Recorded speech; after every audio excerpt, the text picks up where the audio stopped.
comparada con años anteriores, inclusive con fenómenos anteriores también del Niño. En esta oportunidad es, diría yo, mucho más grave que antes, Camila.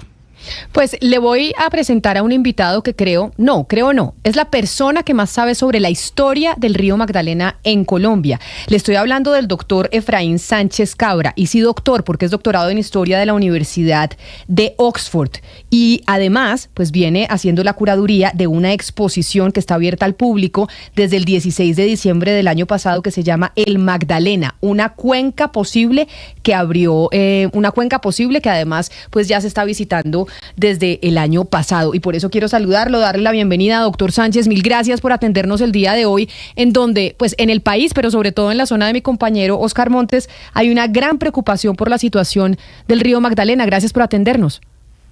Muy buenos días, muchísimas gracias a ustedes por la invitación y un cordial saludo para ustedes y todos los oyentes. Yo le empiezo, doctor Sánchez, por hacerle una pregunta básica que yo creo que es importante para todos nuestros oyentes, y es: Oscar nos dice que claramente el río Magdalena afecta a una cantidad de población en la costa Caribe, y que los niveles están mucho más bajos que en otros años o en otros fenómenos del Niño. Históricamente, ¿por qué el río Magdalena ha sido tan importante para nuestro país? Bueno, el río Magdalena tradicionalmente fue considerado como la espina dorsal de las comunicaciones en Colombia. Por el río Magdalena entraron los conquistadores, los virreyes, los oidores, entró el comercio internacional y salió el comercio externo de Colombia para el mundo. Hoy en día sigue siendo no solo la espina dorsal de las comunicaciones, si uno ve el mapa de carreteras y el mapa de oleoductos y de la red eléctrica, etcétera, sino en realidad es el corazón de la economía nacional. En la cuenca del Magdalena se produce algo así como el 80% de la economía del país, del Producto Interno Bruto Nacional. Y además en la cuenca vive cerca del 80% de la población del país. Quiero hacer notar que no estoy hablando solamente del río, sino de la cuenca, lo cual nos permite ver a esto como un sistema. Lo que está pasando hoy con el río Magdalena, esa sequedad de la que ustedes hablan, es lo que pasa con toda la cuenca, los ecosistemas de la cuenca, que incluye las ciudades más importantes del país: Bogotá, Cali, Medellín, Barranquilla, y un número de capitales que son las capitales de los 17 departamentos que se incluyen en la cuenca, y las ciudades y pueblos de más de 750 municipios que abarca la cuenca. Sí, señor Efraín, usted ha visto las imágenes del río Magdalena, cómo está en este momento, que pues son dolorosas y son preocupantes, pero desde su ojo de experto, ¿deberíamos entender esto como una consecuencia natural del fenómeno del Niño y que la naturaleza va a volver a su cauce, digamos, por sí sola, o esto es ya un deterioro que de pronto no tiene retorno? No, yo no soy tan pesimista. Yo creo que el río Magdalena y la cuenca son resilientes, o sea, buscan recuperarse no obstante las inmensas presiones que gravitan sobre él. Pero lo que sucede en este momento es que tenemos la conjunción de tres fenómenos distintos. Uno es una de las temporadas secas, de las cuales anualmente la cuenca de Magdalena tiene dos. Esta es una temporada seca, a lo cual se suma el fenómeno del Niño, que viene a complicar las cosas enormemente. En nuestro país la consecuencia es la sequía, falta de precipitaciones, etcétera, etcétera. Y el otro problema que tenemos es el cambio climático, que nos está afectando directamente. O sea, esta es una situación extrema que yo creo tiene solución en el futuro. El río Magdalena va a volver sin duda dentro de poco tiempo a sus niveles normales, pero este fenómeno puede repetirse. De ahí el cuidado que debemos tener con lo que hacemos con el agua en toda la cuenca. Y estoy hablando incluso de la gente que vive en Bogotá y de la gente que vive en Medellín y en Cali. Hay que estar pensando en lo que hacemos con el agua, y eso va a tener repercusiones inmensas sobre la cuenca. Y otros aspectos que hay que tener en cuenta es que todo esto es un sistema. ¿De dónde sacamos el agua en este momento que no está lloviendo? El agua viene de los páramos, que son los grandes depósitos naturales que tiene la cuenca del Magdalena, y eso es lo que permite que no solamente llegue agua a las ciudades, sino también agua a los afluentes del río y al propio río Magdalena.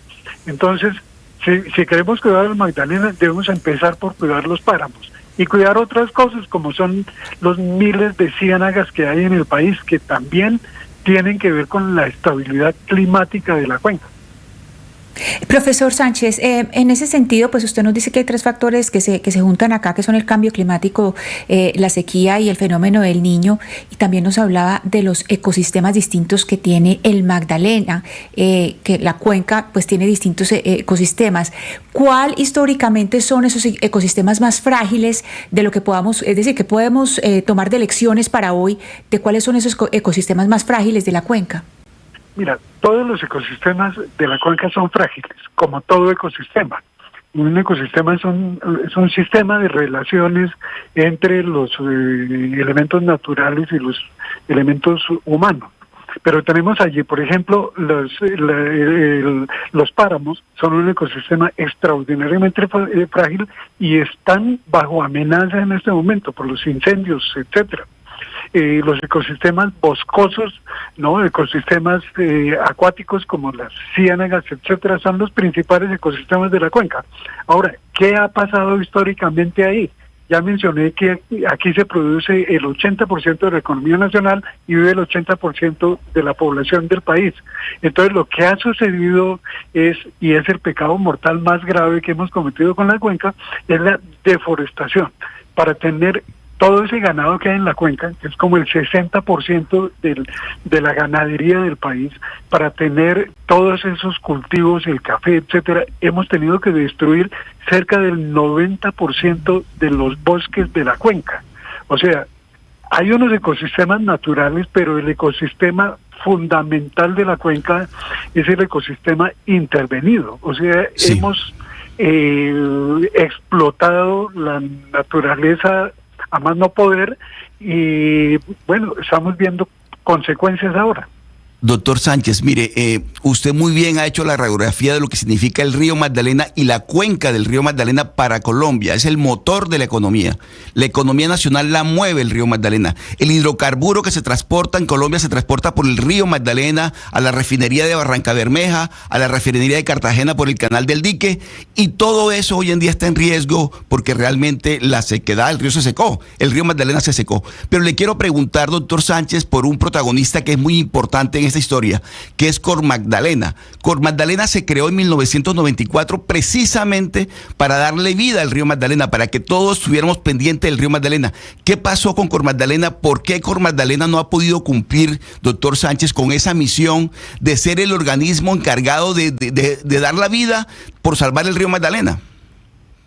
Cormagdalena se creó en realidad en 1991, lo creó la Constitución de ese año como entidad especializada en el cuidado del río Magdalena, ¿no? Desde la zona ribereña, son 125 municipios o algo así. Aparte de Cormagdalena hay otras casi 20 corporaciones autónomas regionales que tienen que ver con el río. Entonces, si uno ve el mapa de las instituciones y de las entidades, incluso comunitarias, que están trabajando por el río, uno se pregunta qué es lo que está pasando. Entonces, aquí realmente lo que hay que pensar es cuál es la efectividad, cuáles son los recursos de todas esas instituciones, incluido Cormagdalena. Entonces, es una responsabilidad gigante para una sola entidad. Entonces, habría que ver sus recursos, habría que ver cuáles son las actividades que está desarrollando Cormagdalena y cuál es el apoyo que tiene no solamente de los gobiernos regionales y locales y del gobierno nacional, sino el apoyo de la ciudadanía. Esto de la ciudadanía es algo muy importante porque los males que aquejan hoy al Magdalena y a su cuenca solamente se pueden modificar mediante cambios culturales. Y no solamente se relacionan con el uso que hacemos del agua, sino se relacionan también incluso con la gente por la cual votamos, que va a tomar las decisiones sobre nuestra agricultura, nuestra ganadería, nuestra industria, etcétera. Entonces, ahí es donde está el quid de la cuestión sobre la actividad que desarrollan entidades como Cormagdalena. Pero sobre eso que usted está diciendo, profesor Sánchez, quiero pues cerrar agradeciéndole su tiempo de explicarnos la importancia del río Magdalena y cómo es nuestra columna vertebral como país. Yo no tenía ni idea que el 80% de la población de Colombia vive alrededor de la cuenca del río Magdalena. Si no se toman las decisiones adecuadas en términos políticos, si el fenómeno del Niño, el cambio climático sigue afectando y afectando y afectando al río sin que hagamos nada, ¿eso qué significa realmente para que seamos conscientes nosotros para Colombia? No, eso puede significar una catástrofe definitiva para el río. Si la pregunta es si el río se puede acabar, sí se puede acabar. Ya en la antigua Unión Soviética se acabó con un mar, ¿no? Por las actividades agrícolas, etcétera, y la escasa planificación que hay. Pero aquí en Colombia, si eso sucede con el río Magdalena, lo que vamos a ver es una catástrofe ambiental para toda la cuenca. La cuenca ocupa la 1/4 parte del territorio nacional y una catástrofe ambiental para todo el país. Entonces, eso es un escenario apocalíptico en el cual uno no quiere ni pensar, pero la posibilidad existe. Entonces, señor, de ahí la importancia de no solamente tomar conciencia, sino reflexionar y sobre todo actuar, cambiar nuestros comportamientos con respecto al agua, el aire, la tierra, etcétera, todo lo que hacemos con la cuenca. Pues no sé en qué porcentaje el cambio de comportamientos puede, digamos, ayudar a mantener y a recuperar la cuenca, pero mi pregunta puntual es, ¿qué cosa no se está haciendo que debería hacerse además de ese cambio de comportamientos, que puedan hacer las instituciones, por ejemplo? No, hay cosas bien importantes como, por ejemplo, la ganadería, ¿no?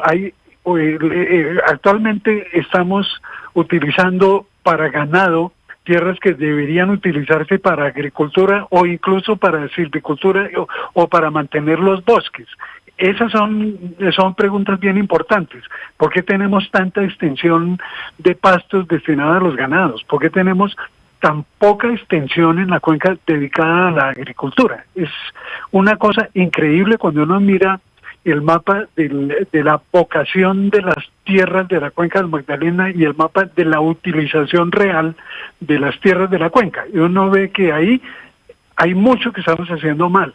Y eso depende de muchas cosas. Depende de, claro, decisiones individuales, empresariales y decisiones gubernamentales. O sea, realmente estamos enfrentados a unas decisiones que pueden ser bastante fuertes y bastante complicadas para muchos intereses, pero realmente pues es algo en lo que tenemos que reflexionar, sobre todo en este momento en que vemos el impacto de esa crisis climática con todo esto de los incendios y la sequía que es muy clara en el Magdalena.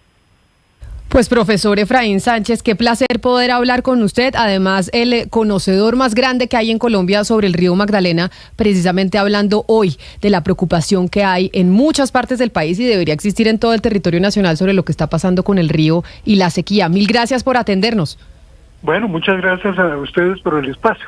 Un saludo especial, son las 11 de la mañana, 59 minutos.